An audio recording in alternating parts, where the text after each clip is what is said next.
سلام، من ستایش هستم. به چنل یوتیوب من خوش اومدین. این اولین ویدیو منه که باهاتون به اشتراک میذارم. اینجا قراره بابت کتابا صحبت کنیم، کتابایی که میخونم و خلاصه‌شو مینویسم که با هم به اشتراک بذاریم نظرامونو و دوستای خوبی بتونیم برای هم دیگه باشیم. کتابی که امروز قراره بابتش صحبت کنیم به اسم هنر ظریف رهایی از دغدغه‌ها هستش که اثر مارک منسونه که این دومین کتاب این نویسنده است که سر و صدای خیلی زیادی داشته. همونطور که روی کتاب نوشته روشی نو برای خوب زندگی کردن هستش. این دفتری هم که اینجا دارم خلاصه کتاباییه که میخونم و نظرات خودمه که بابتشون مینویسم و با شما هم به اشتراک میذارم که شما هم برام نظراتتون رو بگید. حتما خیلی مهمه برام که چیزای بهتری بتونم یاد بگیرم در این راستا. برعکس اسمش اینجوری نیستش که رهایی از دغدغه‌ها اصلا اتفاق بیفته. همچین چیزی امکان نداره.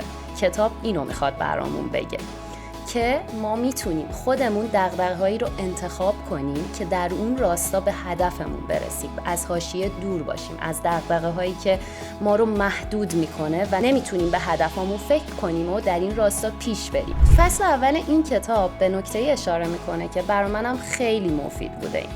مثل این که ما اضطراب داریم، بابت یه مسائلی اضطراب رو میکشیم، ولی ما میایم دقیقاً به خاطر همون اضطرابه یه اضطراب دیگه هم داریم که چرا اضطراب داریم در واقع ما، که این ما رو نمیذاره که اصلا ما در مورد اون اضطراب اولیه‌مون فکر کنیم و حلش بکنیم. مثل دقیقاً این میمونه که همیشه اینو چون هممون تجربه کردیم و برای منم خیلی بوده، زمانی که امتحانامون شروع میشد همیشه اضطراب داشتیم. استراب پشت استراب، وای دیگه در حدی که شکم درد بگیریم، استرس بکشیم، نفسمون بالا نیاد. چرا اینجوری میشد؟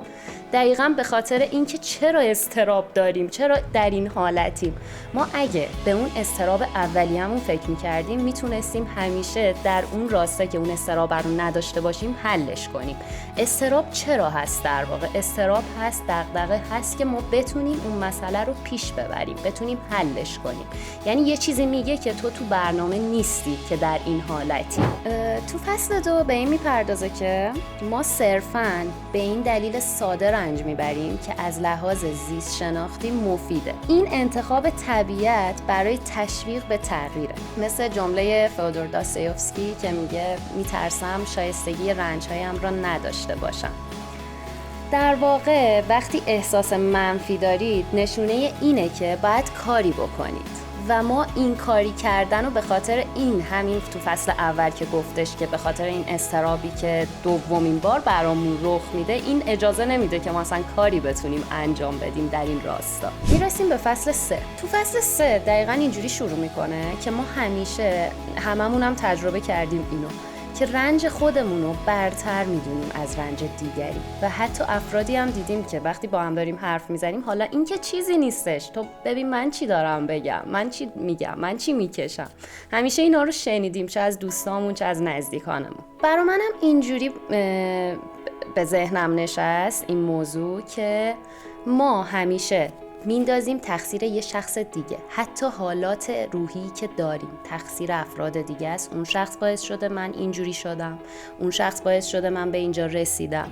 در واقع اون شخص باعث شده، اوکی، ولی اون شخص یک بار باعث شده، اما تو داری که این زمانو کش میدی و داری باعث میشی که این ادامه پیدا کنه. در واقع این فصل به ما میگه که حق به جانبی راهبردی شکست خورده است، فقط نوعی سرخوشی است، خوشحالی نیست. هممون اینو تجربه میکنیم، ماها سرخوش میشیم بابت حرفای اشخاص دیگه ولی در واقع خوشحال نیستیم. کسی که واقعا ارزش نفس بالایی داره میتونه به بخشای منفی شخصیتش رو راست نگاه کنه. بله من مصمم نیستم تو خواسته هام، من حالا دارم خودمو میگم، من مصمم نیستم تو خواسته هام، به خاطر این دلایل رو میارم که تنبلی کنم. همیشه اینو تجربه کردیم، یا نسبت به زود پا شدن از خواب اینو تجربه کردیم، یا اینکه پاشیم یه جایی بریم، یا پاشیم یه کارمون رو به انجام برسونیم و خلاص بشیم ازش کلا. این فصل 4 میگه که سوالی که باید بکنیم این نیست که چطوری به رنج کشیدن خاتمه بدیم، بلکه اینه که چرا رنج میکشیم، برای چه هدفی. میتونیم بگیم اولین لایه از خودآگاهی درک ساده از احساسات خودمونه. این که چه چیزی خوشحالم میکنه، اینکه چه چیزی به من امید بخشه، اینکه چه چیزی منو ناراحتم میکنه.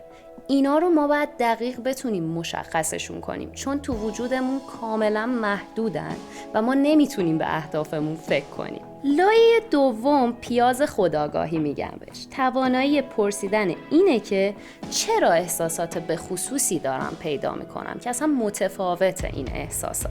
این لایه پرسشگری به ما کمک میکنه عامل ریشه‌ای احساسات چیره شده به خودمون رو درک بکنیم که به نظر من مهمترین اصل تغییرم همینه، مهمترین و سخت‌ترینش همینه. بقیهش خیلی راحت‌تر خودش پشت سر پشتبند این میاد ذاتاً. پشتبند همون جمله قبلی که پیاز خودآگاهی بود، لایه عمیق‌تر دیگری توی پیاز خودآگاهی وجود داره. این لایه خیلی اشک‌آوره.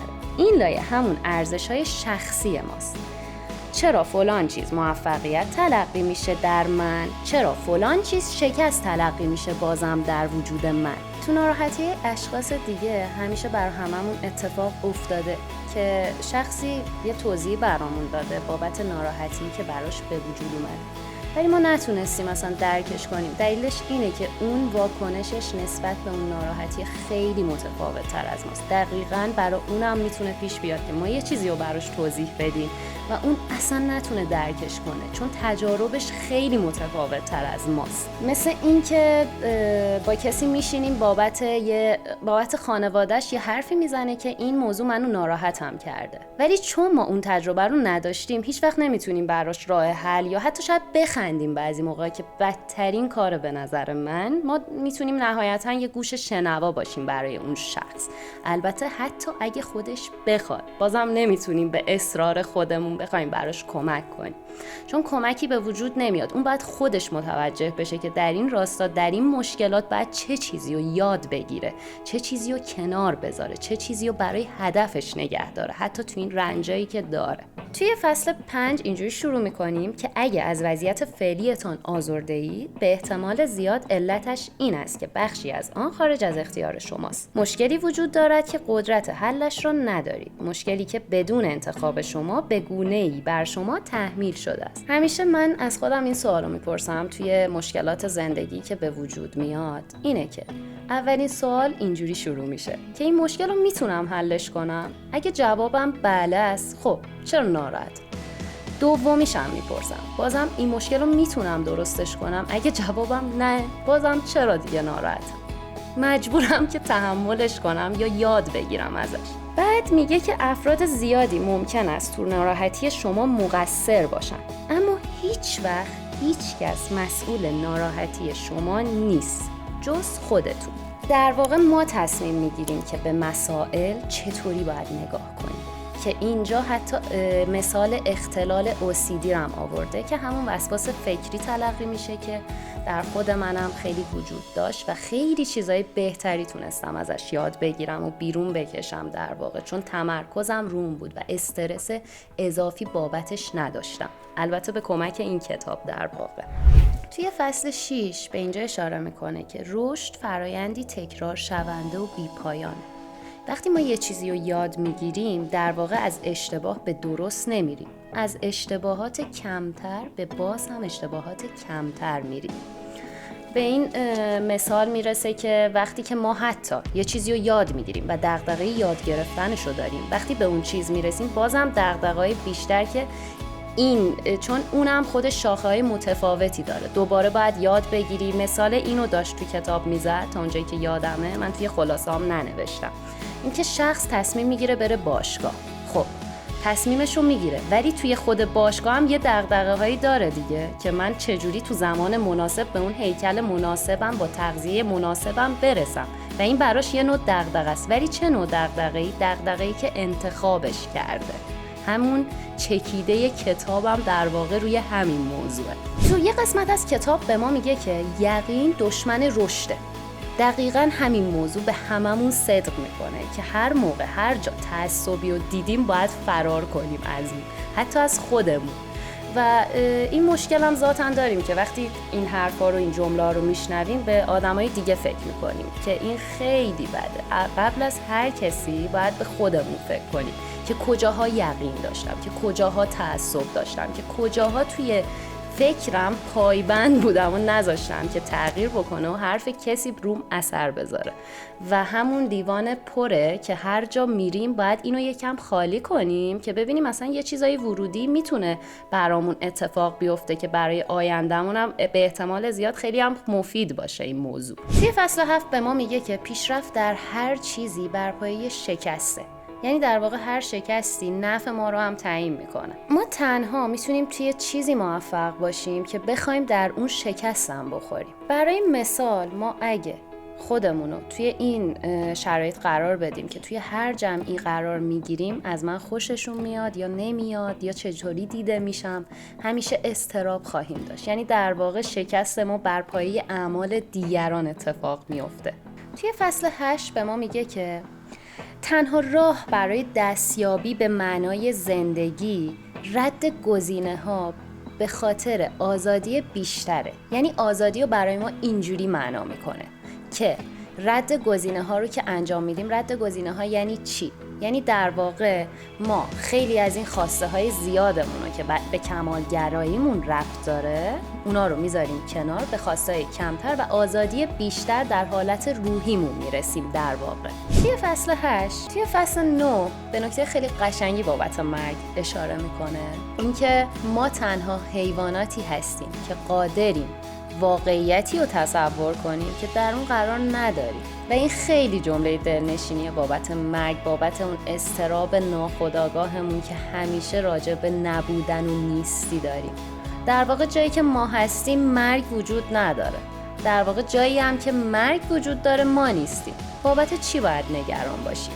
این قسمت از کتاب به این اشاره میکنه که شما عالی هستید، چون در مواجهه با سردرگمی بیپایان و مرگ حتمی تصمیم میگیرید که دغدغه چه چیزی رو داشته باشیم و چه چیزی رو نداشته باشیم. و اینجوری میتونیم بگیم که چیز خوب و زیبا در واقع وجود نداره. ما به چیزایی میگیم زیبا که متفاوته. اگه همین ملاک‌های زیبایی که برامون ساختن تعدادشون بیشتر یا کمتر میشد، دیدگاه ما هم بیشتر و کمتر میشد نسبت به اونا و دیدگاه متفاوتی داشتیم نسبت به زیبایی، نسبت به کارکرد، نسبت به هر چیز دیگه ای. مثل همین موضوع که معلم‌ها تو خیلی از جاهای دیگه بیشتر حقوق میگیرن تا دکترا، ولی خب تو جایی که ما زندگی میکنیم این متفاوته. پس دیدگاه ما هم نسبت به اونا متفاوته. ما معلما رو نسبت به دکترا خیلی متفاوت تر نگاه میکنیم. دیدگاهمون خیلی متفاوت تر از جاهای دیگه دنیاست.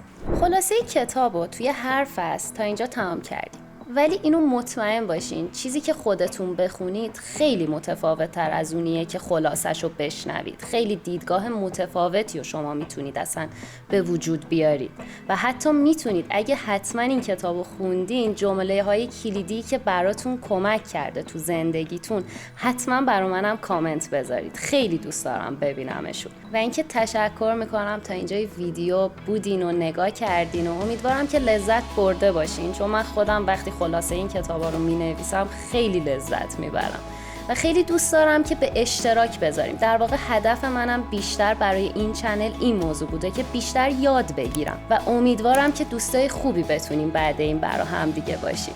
توی ویدیو بعدی میبینمتون. این دفتری هم که من اینجا دارم خلاصه یه که خودم بابت کتابایی که مینویسم این کتابم چه ها نوشتم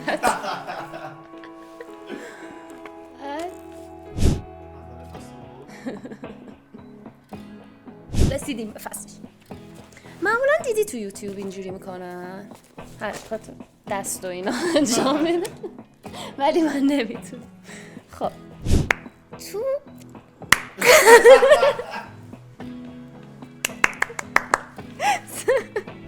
توی فصل 9 به نکته خیلی قشنگی توی دیگه بهتر دیر اومدی زود نخوابورا